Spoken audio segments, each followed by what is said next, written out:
This is a war, folks. There's a war going on, and it's been waged for a long time. It's a war that's being waged, against us by the controlling hand. It's a war of depopulation. The interface that we can actually use to combat this war is the government system, the politicians. They're only able to get away with it through our fear of them and our fear of what they write on paper, called law, and we just go along with this stuff.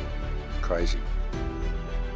But there's an opportunity there. We could, push back, and we could get out of this mess. But I think it's important to see how society has been set up for this fall. Now, I actually called this back in 2008 when I said, World War III has already started. It's a war of depopulation, and we're being set up for a massive cull by the codependency, the interdependency between nations, the way the supply chains have been set up, and the way people have been packed into major cities. We're being set up for a cull. And we've got to that point now. I've been warning people, I've been saying, look, there's a train coming, and you've got to get off the tracks. And people are still on the tracks, still arguing about the shape of the tracks or whatever. And the train is hit now. So, either we seize this opportunity to become free, or we face the reality that a lot of people simply aren't going to do it, which is why you need to have a plan B. It's getting really, really serious. The world is in a very desperate situation right now, ladies and gentlemen. Things are changing extremely rapidly. We knew it was coming. We've been knowing it was coming for quite a while. But they're really ramping things up, and it is so important that people pay attention to what is happening. This whole thing has been going for 50 years. It's a plan that's been 50 years in the making. They've told us that in there. If you go to the World Economic Forum and you look at some of the videos that they have there in the World Economic Forum, they tell you this is a plan they've had in the making for 50 years. They live. We're mentioned the date of 2025 as when this plan comes to fruition. Here's an interesting rabbit hole, actually, and I haven't been able to confirm all of this. But it's interesting, if you look at Moderna, Moderna is in stage 3 of their vaccine development. And the vaccine is already there, they're just pretending that they've got to develop it. It's already developed.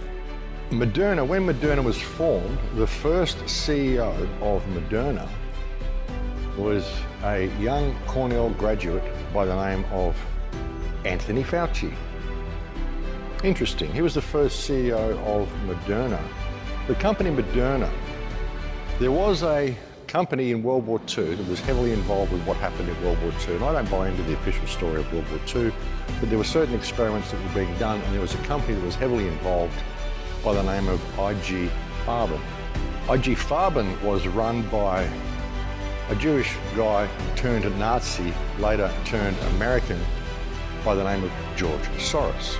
George Soros broke up IG Farben and he formed Moderna, one of the main financial backers of Moderna. So you've got Bill Gates, you've got Anthony Fauci, you've got George Soros, all involved in this whole Moderna thing. And one of the main financial backers of Moderna up until his alleged death was one Jeffrey Epstein. Interesting little circle of friendship, don't you think? And these people, mates, it's unbelievable. Unbelievable. It's frustrating. It's frustrating looking at all this shit. It really is. Even with waking people up, there's other ways to look at this. There's other ways to look at what's really going on here. Half of it is just frustration because it's going to come here. I don't want to get to the point where I can't go to the shop. And that's what it'll get to. They say, we're not going to make it mandatory. It's like they don't make it mandatory for the people on Centrelink here who receive Centrelink payments. They don't make vaccinations mandatory for them either. What they do is they send them a notice saying, listen, we're going to reduce your payments by, I think it's something like 29 or 30 bucks a fortnight until you get your children vaccinated. And we're not just going to reduce it by 30 bucks or 29 bucks a fortnight this fortnight. We're going to do it this fortnight, and then we'll reduce it again another $29 the next fortnight, and then we'll do it again the next fortnight, and this reduction will continue until you've got your children vaccinated. So we'll just basically reduce you to the point that you have no income whatsoever because we want to protect your children. This is what they do, but we're not going to make it mandatory. It's not mandatory. We'll give you a choice. You don't have to go and get vaccinated. You could just let your payments get reduced to zero, or you could go get a job. But of course, you won't be able to work in any of the industries unless you're vaccinated. But we're not going to force you to get vaccinated. This is how they do it, folks. This is how they do it. This is this whole thing, you know. And it's all because people, you know, won't stand up for themselves. They're not prepared to be human beings, realize that they don't have any owners.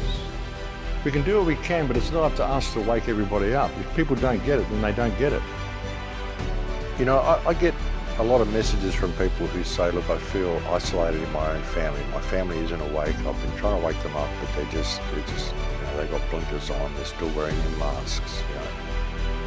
Even if you really want to look and get, you know, biblical about it and look at end times prophecies, it even says in the Bible that families will be torn apart, friendships will be torn apart, whole social structures will be torn apart during the end times. And ignorance is a choice these days, folks. I mean, really, if people are not aware of the information out there and they're not aware of what's going on, really it's their choice. You know, you've done your best. We've all done our best. And as important as it is to continue to attempt to wake people up, it's also important to look after yourself and to get yourself to high ground and to have a plan B in place. You know, if you have to leave your family, if you have to leave your friends behind, you know, be prepared to do that. Because if it comes down to the wire, I mean, that's what it's going to take.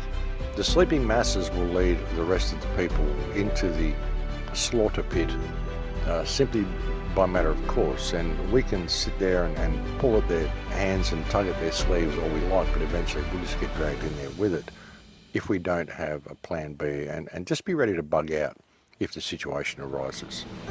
You know, and that's the grim reality of the situation, folks. You know, you've got to have a plan B. I mean, sure, I see this as a huge opportunity to wake people up and a huge opportunity for human freedom. But by the same token, you've got to face the likelihood that a lot of people are simply not going to wake up. Or